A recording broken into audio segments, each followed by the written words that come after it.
Répartiteur du 911 de Reddit, quels sont les appels les plus stupides que vous ayez reçus? Première histoire, plutôt pertinent. J'ai travaillé dans la garde côtière, où l'un de mes emplois était le même que celui de répartiteur, avec des radios, des téléphones et des bateaux au lieu de voitures pour répondre. Un jour, quelqu'un m'a appelé pour me dire que sa petite fille venait d'être kidnappée.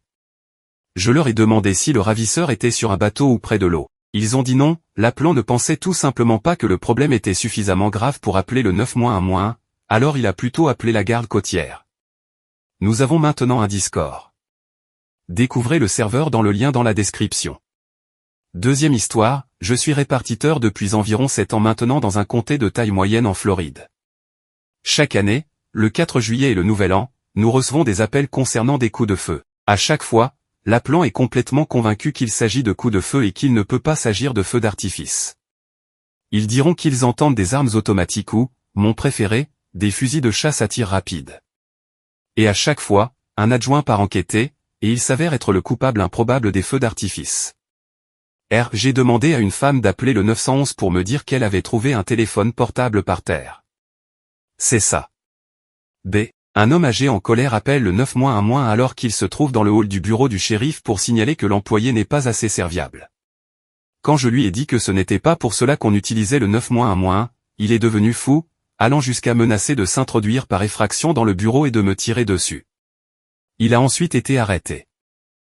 Un homme a été arrêté pour un appel domestique au 911 depuis le siège arrière de la voiture de patrouille, et a déclaré qu'il était illégalement emprisonné. Quand je lui ai dit que la seule chose que je pouvais faire pour lui était d'envoyer plus d'adjoints, il a dit non merci et a raccroché. Il a ensuite appelé 3 fois de plus pour chercher une réponse différente. Nous l'avons dit aux policiers sur place, et ils ont confisqué son téléphone et ajouté une accusation d'utilisation abusive du 911. Une femme m'a appelé pour dire qu'elle avait accidentellement pris trop de mélatonine. Elle a commencé à devenir hystérique lorsqu'elle a ressenti les effets de son overdose, elle commençait à avoir sommeil. Troisième histoire, à chaque Thanksgiving, vous aurez toujours la personne qui appelle parce qu'elle ne sait pas combien de temps il faut pour cuire une dinde. Cela n'échoue jamais. À chaque Thanksgiving, quelqu'un met toujours une dinde congelée dans une friteuse, généralement dans une caravane, et un incendie se produit de manière surprenante. Les personnes qui ont des mandats d'arrêt contre elles adorent appeler pour se plaindre et demander à voir la police en personne en cas de litige. Ils ne semblent pas se rappeler que nous recherchons toutes les personnes impliquées dans le conflit, pas seulement les accusateurs. Premièrement, voici des gens qui appellent le 911 pour demander combien de temps cuire une dinde ou parce qu'ils l'ont cuite trop longtemps et que quelque chose s'est produit. J'aime imaginer que les gens recherchent simplement des conseils culinaires au 911. Quatrième histoire, nous avons un appel que chaque nouveau stagiaire de mon comté écoute pendant la formation, car il met en évidence à quel point nos appelants peuvent être complètement inconscients. Une voisine est entrée dans la maison de son ami parce qu'elle n'avait pas ouvert la porte. Elle la trouve sur le canapé en train de dormir. Elle appelle le 911 parce qu'elle ne se réveille pas. Elle dit, elle ne bouge pas, ne me répond pas et ne se réveille pas. On dirait qu'elle a cuisiné avec des myrtilles, ses mains sont toutes bleues. L'opératrice sait déjà que cela signifie qu'elle est morte. Nous envoyons tout le monde dehors. EMS arrive le premier sur place et recule immédiatement. Selon l'adjoint arrivé juste après, elle avait une arme à la main. Elle s'était tiré une balle dans la tête et la balle s'est répandue sur le mur derrière elle. Notre interlocuteur ne l'a même jamais remarqué. Cinquième histoire, je ne suis pas un répartiteur du 911, mais je suis un opérateur de la station centrale. Je suis la dame qui vous demande quel est votre mot de passe lorsque votre alarme sonne. Je suis à mon travail depuis 5 ans. Mon appel préféré a toujours été le deuxième appel que j'ai passé à la maison d'un vieux couple. Leur alarme s'était déclenchée environ 30 minutes auparavant, et ils ne savaient pas pourquoi l'alarme sonnait, alors ils m'ont demandé d'envoyer la police. Lors du deuxième appel, la femme a répondu au téléphone, m'a donné toutes les informations correctes, puis a passé le téléphone au policier. L'alarme sonnait toujours, mais il y avait un autre bip étrange en arrière-plan. Nous avons accompagné les propriétaires dans l'arrêt de leur système, mais ce bip retentissait toujours. L'agent était frustré et les propriétaires ne savaient pas pourquoi l'alarme sonnait toujours, alors ils m'ont demandé de l'éteindre. Je lui ai dit que notre système était éteint et que le bip ne venait pas de nous. Le policier est alors allé chercher le son. Il a découvert que c'était leur réveil qui sonnait. Je jure que je l'ai entendu lever les yeux au ciel au téléphone, et j'ai juste fait de mon mieux pour ne pas rire. Il a rendu le téléphone au couple plus âgé, qui n'avait toujours aucune idée de ce qui se passait, mais a déclaré que le policier leur avait dit que tout allait bien. Le policier ne leur a-t-il pas dit que c'était leur réveil? Parce que s'il ne le fait pas, cela va se reproduire. 6e histoire, une dame voulait que les pompiers viennent brûler sa maison parce qu'elle pensait qu'un démon y vivait. J'ai envoyé des ambulanciers et des policiers pour la surveiller, mais je lui ai dit que nous serions heureux de brûler sa maison dans le cadre d'une formation contrôlée si elle voulait en faire don. Mais il y a eu beaucoup de paperasse pour commencer. 7e histoire, je ne suis donc pas répartiteur, mais j'ai été témoin de cet appel. Alors que j'étais au lycée, environ 2 mois après la fusillade de Columbine, je traînais après l'école près du bâtiment du Junior Reserve Officer Training Corps de mon lycée.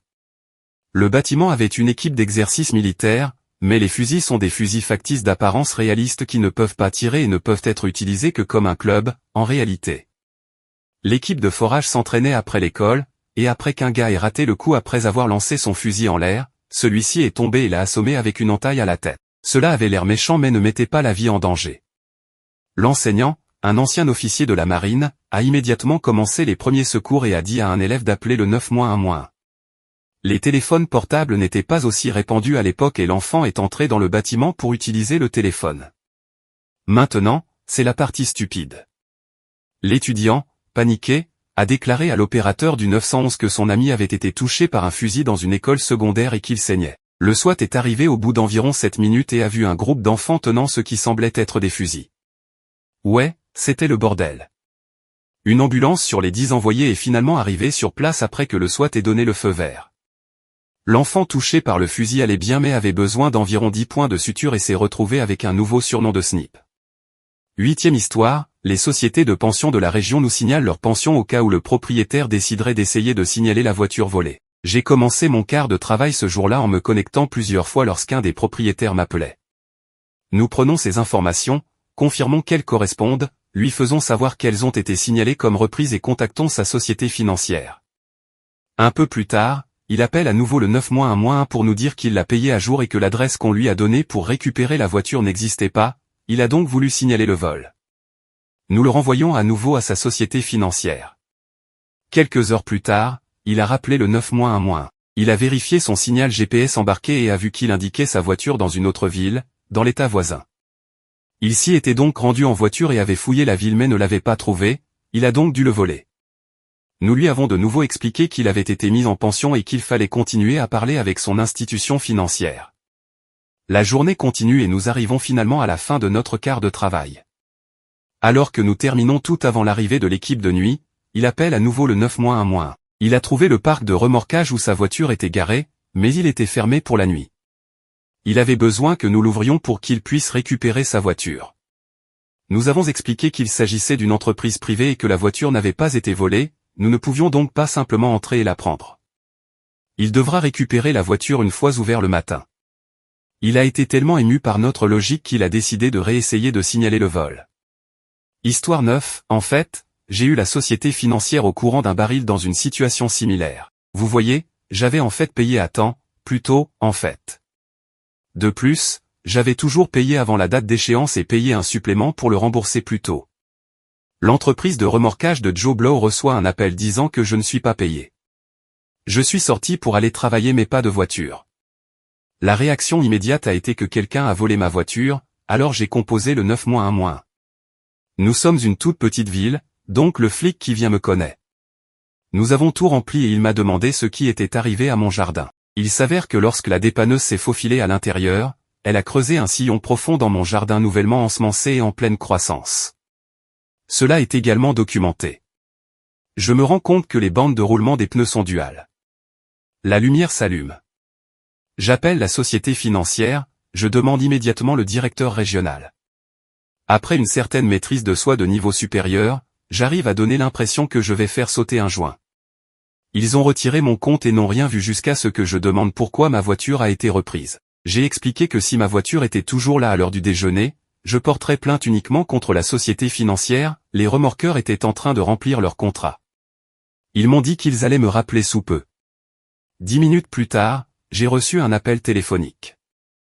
Voici Monsieur Monet-Grubin, qui est le vice-président de ladite société financière. Monsieur, nous avons mal fait. Quelqu'un a émis une ordonnance de reprise de possession pour votre véhicule, mais je peux clairement voir que c'était une erreur. puisque cela doit être un inconvénient terrible. Pour vous, nous vous rendrons votre voiture avant midi aujourd'hui. Mais tu as volé ma propriété. Et si nous nous occupions simplement des derniers $1200 que vous devez? D'accord, envoie-le-moi par écrit avec la voiture, et je viendrai chercher mon titre. Je les ai bien servis. 10e histoire, mon mari était dispatcher avant d'être en âge d'aller à l'académie de police. Nous vivions dans une petite ville classée 3e la plus dangereuse de notre état. Beaucoup de consommation de substances. Il y avait une femme qui était honnêtement folle. Je ne sais pas si elle avait des problèmes mentaux avant les drogues ou si les drogues lui ont grillé le cerveau, mais elle m'appelait régulièrement. Certains de ses appels, elle appelait et disait qu'elle avait été agressée. Après lui avoir arraché quelques informations, elle a dit qu'elle savait qui avait fait ça. C'était son ours en peluche. Une autre fois, elle a appelé pour signaler un cambriolage car elle s'était endormie avec sa couverture enroulée autour d'elle, mais lorsqu'elle s'est réveillée, elle était enroulée à ses pieds. Elle a appelé une nuit d'été, il faisait régulièrement plus de 115 degrés en été, et a dit qu'elle avait marché 3 miles depuis son appartement et qu'elle avait besoin d'être reconduite parce qu'elle était pieds nus et qu'elle avait mal aux pieds. Il lui a demandé où étaient ses chaussures et elle a répondu qu'elle les portait. Elle a marché 3 miles et n'a pas pensé à les enfiler. Un autre appel n'était pas stupide mais m'a quand même marqué. Il s'agissait d'un appel pour violence domestique, et lorsqu'il a demandé ce qui se passait, la femme a crié « Il m'a lancé une tourte au poulet bien chaude ». Quelque chose dans son souci du détail que je trouvais drôle dans une situation pas drôle. 11e histoire, un homme a appelé le 911 parce qu'il conduisait en état d'ébriété, alors il s'est arrêté et a attendu que la police arrive. Ils sont arrivés et lui ont proposé de le raccompagner chez lui. Il est toujours inculpé, mais il insiste pour qu'il l'emmène dans le comté. Il voulait vraiment aller en prison, alors il l'a fait. Une autre fois, j'ai décroché le téléphone et l'appelant m'a parlé de flèches dans ses poumons. C'était vraiment difficile de la comprendre. Elles hésitaient beaucoup et ne parlaient tout simplement pas correctement. Je pense qu'elle a peut-être récemment subi une opération chirurgicale au poumon et qu'elle avait besoin d'une assistance médicale, peut-être d'une sorte de stent ou quelque chose du genre. Je ne savais pas. Après avoir clarifié avec elle, j'ai découvert qu'elle parlait des araignées dans ses poumons. Elle a poursuivi en disant qu'une chèvre démente venait de manger son chien et de le recracher comme un démon dans son jardin et quelque chose à propos de la CIA. C'est à ce moment-là que j'ai réalisé qu'elle était folle. De manière générale, la plupart des appels sont plutôt stupides, surtout lorsque les gens regroupent les lignes 911 avec des appels qui ne sont pas des urgences. Veuillez connaître le numéro de répartition non urgent de votre police locale et de votre service d'incendie. Il y a de fortes chances que le centre de répartition ne se trouve même pas dans votre ville, mais il devrait pouvoir être trouvé avec quelques recherches sur Google. 911, quelle est l'adresse de votre urgence? Eh bien, ce n'est pas une urgence, mais... Alors arrête de parler et appelle ce numéro à la place. Cela doit être l'une des interactions les plus fréquentes entre les répartiteurs et les appelants. 12e histoire, je ne suis pas un répartiteur du 911, cependant, j'ai une histoire amusante impliquant mon travail et un appel au 911. Je travaille comme maître de jeu pour une entreprise de salles d'évasion. Nous avons une salle particulière qui implique un téléphone dans lequel vous devez entrer le numéro de téléphone correct pour progresser dans la salle. Ce n'est pas un vrai téléphone, mais l'un des joueurs a dit « Composez le 911 ». Leur montre Apple a alors composé le 911. Ils se sont excusés et ont déclaré qu'ils étaient des otages dans une salle d'évasion. Heureusement, le répartiteur a compris qu'il s'agissait d'un jeu et non de véritables otages. Pour ceux qui se demandent, si vous saisissez le 911 sur le téléphone de cette pièce, il dira quelque chose du genre « Vous ne parvenez pas à passer l'appel tel qu'il a été composé ». 13e histoire, j'ai répondu à un appel 911 d'un homme indiquant que quelqu'un le poursuivait. Il n'avait aucune idée de l'endroit où il se trouvait, à part que c'était la plage. J'ai utilisé la localisation de phase 2 depuis son téléphone portable pour lancer les agents pendant que j'essayais d'obtenir plus d'informations car l'anglais n'était pas sa langue maternelle et il semblait extrêmement paniqué. Il est dans un véhicule et un autre véhicule le poursuivait. J'ai entendu des sirènes en arrière-plan et je lui ai demandé s'il savait qui le poursuivait. Il a dit oui, qu'il s'agissait d'une patrouille frontalière, et il avait peur et a refusé de s'arrêter pour eux. Je l'ai convaincu de s'arrêter pour un de mes officiers, et c'était tout. Alors, à qui ce type pensait-il qu'il allait envoyer en appelant le 911? Parce qu'il y aurait simplement d'autres sirènes qui se dirigeraient vers lui. 14e histoire, mon préféré était celui pris par un collègue. Un type l'a appelé pour signaler avoir entendu des coups de feu. C'était le genre de gars pompeux qui insistait pour pouvoir lui dire le calibre de l'arme au son des coups de feu. Les agents surveillaient la zone et il a rappelé. Ce qu'il a insisté, c'est qu'un coup de feu d'un certain calibre était en fait une canette de coca explosant dans son congélateur. La dernière fois aujourd'hui, c'était une dame qui n'arrêtait pas d'appeler parce qu'elle voulait se plaindre du fait que son mari avait leurs enfants. Ils sont en instance de divorce mais sont toujours légalement mariés. Dans notre État, cela signifie qu'ils ont des droits de garde égaux. Elle n'arrêtait pas de me répéter qu'ils n'étaient pas américains. Citoyenne, et elle n'aimait pas ça. Quand je lui ai dit que cela n'avait pas d'importance, elle m'a demandé d'envoyer quelqu'un pour l'expulser. J'ai poliment refusé. 15 histoires, je vais vous confier un secret ici, la plupart des appels au 9-1-1 sont plutôt stupides et ne sont pas des urgences. J'ai travaillé la nuit, donc la plupart des appels que nous recevons sont assez légitimes, mais de temps en temps, j'ai reçu un type qui m'a appelé parce qu'il regardait un radar météorologique et m'a dit que les forces de l'ordre, la NOAA et la CIA dissimulaient le fait que la tempête qu'il observait allait détruire la ville. Il n'y a pas eu de tempête. Il n'y avait ni pluie ni vent. C'était clair dehors. Cela durait depuis des semaines et le restait pendant des semaines. Une autre femme a appelé parce qu'elle a dit que quelqu'un était entré par effraction chez elle et qu'elle était maintenant assise sur son canapé en train de regarder son téléphone. Elle a dit qu'un bruit l'avait réveillée lorsqu'elle avait vu la lumière de son téléphone lorsqu'elle avait ouvert la porte de la chambre. J'ai posé les questions habituelles, notamment si elle avait un chien et s'il était attentif au bruit. Elle a dit que le chien dormait dans le lit et qu'il aboyait habituellement aux bruits étranges. Énorme indice que rien ne se passe, la plupart des chiens seront alertés des bruits étranges la nuit. Le policier se rend sur place et ne voit rien. Il s'avère que la lumière qu'elle a vue était l'un de ces cadres photo électroniques qu'elle possédait et qu'elle connaissait. Autre appel par effraction, une femme appelle vers 2h30 du matin, dit avoir entendu quelqu'un frapper à sa porte et entendu des bruits dehors. J'ai 2 ou 3 agents qui se dirigent vers elle. Grâce à notre conversation, j'ai découvert qu'elle se cachait dans le placard. Ensuite, je lui ai demandé à quand remonte la dernière fois qu'elle avait entendu ou vu quelque chose d'étrange. Elle devient très silencieuse et dit que la dernière fois qu'elle a entendu cela, c'était vers 23h.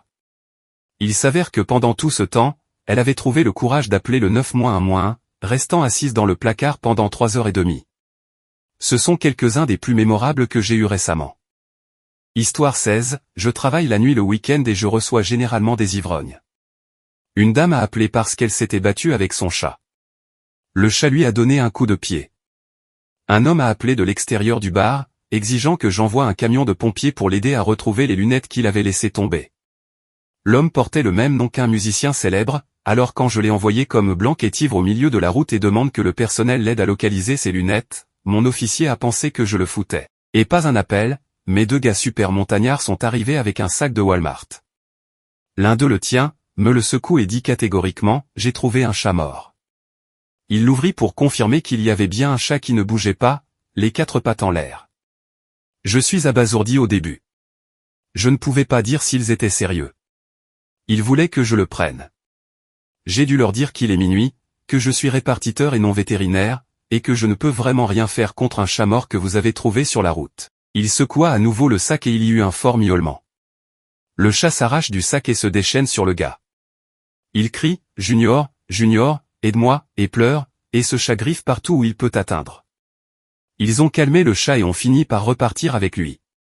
J'ai regardé autour de moi le sang sur le sol, sans savoir si c'était le sien ou celui du chat, mais je me demandais simplement ce qui venait de se passer. 17e histoire, EMT est répartiteur pour une entreprise privée avec plusieurs contrats 911 depuis 2011. Tout ce qu'il y a sous le soleil, du rhume à l'incapacité de dormir, les gens en voiture nous appelant pour nous faire savoir que quelqu'un qu'ils ont vu marcher avait l'air malade. Ils refusent généralement de nous rappeler ou de nous donner une adresse, ils nous appellent donc littéralement pour nous le faire savoir. Un de nos habitués sans abri a sauté d'une benne à ordures pour agresser quelqu'un et s'est cogné l'orteil en atterrissant. Constipation.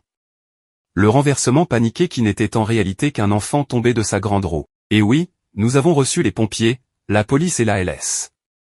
Il n'y avait aucune barrière linguistique. Et de nombreux appels pour des personnes s'évanouissant dans l'église après avoir trouvé Jésus, généralement le dimanche. Il en existe des centaines, voire des milliers d'autres. Ce n'étaient que les premiers qui me venaient à l'esprit. Je veux aussi prendre une seconde pour développer un peu. Je passe la plupart de mon temps au service d'une communauté extrêmement pauvre en proie à la toxicomanie, à la violence et au racisme. Et même si tout ce que j'ai énuméré est une raison ridicule d'appeler le 9-1-1 pour obtenir de l'aide médicale et probablement un peu humoristique, je pense qu'il est important de se rappeler à quel point ces personnes ont peu de choses. J'ai l'impression que la majorité de la ville est au chômage. La plupart d'entre eux n'ont pas fait d'études secondaires.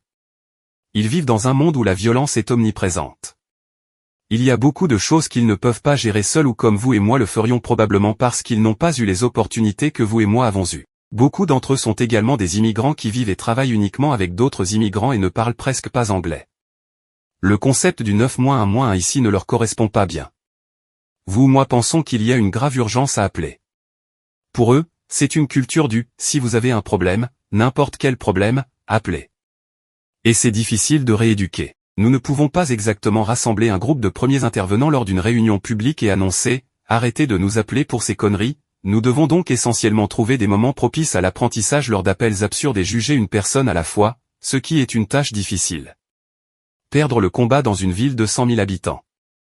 Quoi qu'il en soit, juste une chose à laquelle réfléchir avant de lire un extrait de ce fil et de penser « oh, quel putain d'idiot ». 18e histoire, un père a demandé une ambulance pour emmener son fils du service d'urgence d'un hôpital à celui d'un autre hôpital. Papa était bouleversé parce que les infirmières essayaient de faire prendre une température rectale au garçon et, selon papa, cela allait le rendre gai. Le garçon avait moins de 2 ans et était très malade. Papa était parfaitement disposé à retarder ses soins de plusieurs heures en raison de l'une des plus profondes ignorances que j'ai jamais rencontrées. Nous ne lui avons pas envoyé d'ambulance parce que cela aurait été illégal, mais aussi parce que c'est une connerie. Nous avons cependant fait venir la police et les services de protection de l'enfance sur place. Histoire 19, je relais ces 2 histoires de ma mère, qui a travaillé au 9-1-1 pendant 20 ans. Je les ai déjà postées, mais voilà. Les gens sont des connards racistes. Une femme a appelé, paniquée et bouleversée, souhaitant qu'un agent se rende dans un centre commercial où se trouve un cabinet de dentiste. Ma mère lui a demandé ce qui se passait, pourquoi avait-elle besoin d'aide, et cette femme a soudainement commencé à murmurer. J'ai vu un homme noir se diriger vers la porte du docteur. Tel est tiré sur la porte. Eh bien, peut-être qu'il y a plus que cela, alors maman pose des questions complémentaires. Pouvez-vous toujours voir l'homme? Si oui, que fait-il? Et cette femme se montre distante et dit, il a essayé la porte, puis il a marché sur le trottoir. Je pense qu'il pourrait revenir. Ma mère réessaie, demandant plus d'informations, comme si peut-être cette idiote avait vu quelque chose d'incriminant pour exiger une réponse de la police. Non. Au lieu de cela, elle s'énerve contre ma mère et réitère, je t'ai dit qu'il était noir. Maman a apprécié de lui rappeler durement qu'avoir une couleur de peau foncée n'était pas vraiment illégal. Ce que ma mère croit, c'est qu'un homme est venu chez le dentiste, n'a pas remarqué les heures, a essayé la porte et, comme cela ne fonctionnait pas, il est rentré chez lui ou ailleurs, comme une personne normale. Les gens sont stupides. Le deuxième est vraiment drôle. Alors vendredi soir arrive et ma mère reçoit un appel. L'homme à l'autre bout du fil est visiblement ridiculement ivre et lui demande si elle connaît le numéro de Pizza Hut. Ils ne sont pas très occupés, alors elle dit qu'elle le lui donnera à cette occasion mais qu'elle n'appellera plus jamais le 9-1-1 pour ça. Il pense que tout va bien et se moque de lui pour le reste de la nuit jusqu'à la semaine prochaine. Vendredi arrive, et MCDUI, ivre, a recherché le numéro autre que le 911 et a demandé à nouveau le numéro à Pizza Hut parce qu'il l'a perdu alors qu'il était ivre samedi. Son collègue de travail le lui donne et l'avertit de ne plus rappeler pour demander Pizza Hut car ce ne sont pas ses foutus opérateurs. La semaine suivante, vendredi arrive, et il rappelle, et cette fois seulement, un agent amical se rend à son adresse pour lui rappeler de ne pas les appeler pour appeler Pizza Hut.